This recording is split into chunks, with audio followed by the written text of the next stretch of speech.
So I pulled the mattress frame out. I don't know what you call it, the bed frame, mattress frame, the slide, because I think what I want to do is waterproof it. This is the bottom, and you can see there's a little bit of mold there. I want to clean that up, and both sides it's just exposed wood. You're going to need 2 people to slide this out. There's plugs here.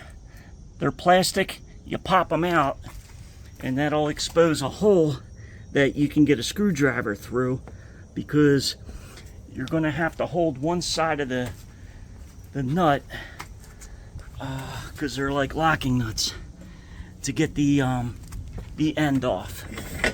So there's a Phillips.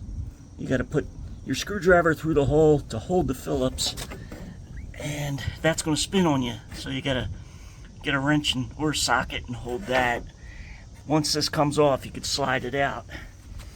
As for the mold, the only thing I could find with bleach in it was some kind of a bathroom cleaner. I'm going to try that. And then I got this WaterGuard clear wood sealer.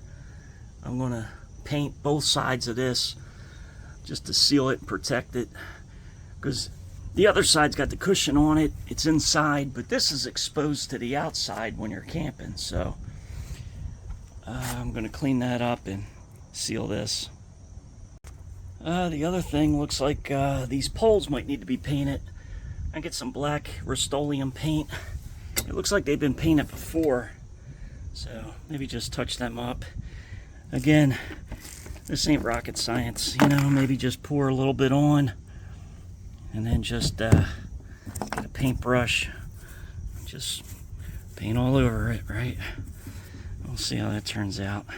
So I don't know if this was ever done before or from the factory or what, but it's really soaking it in. It's absorbing it like it's just bare wood.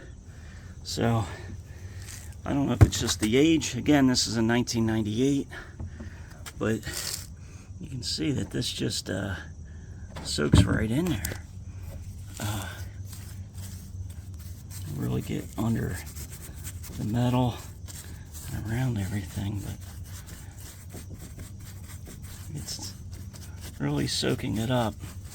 Again, this was the outside, so I didn't want to paint upside down. That's why I pulled this out, so I can really pour it on and paint it on thick, let it soak up. I don't know if it's going to need a second coat.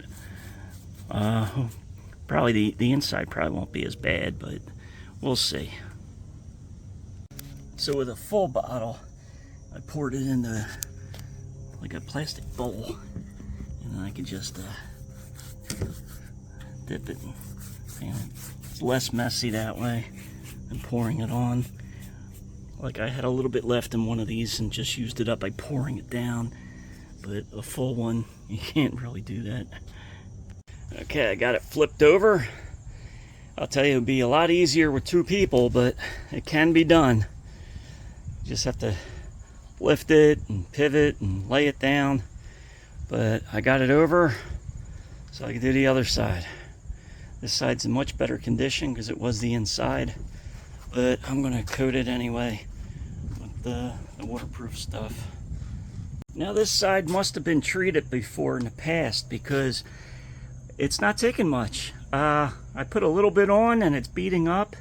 It's actually, you can see it going on white, where on the other side it just soaked right in, and you had to put a lot on because it just kept absorbing it, where this one's kind of beating up on it a little bit. So I mean, you can see the part that I did and the part I still have to do.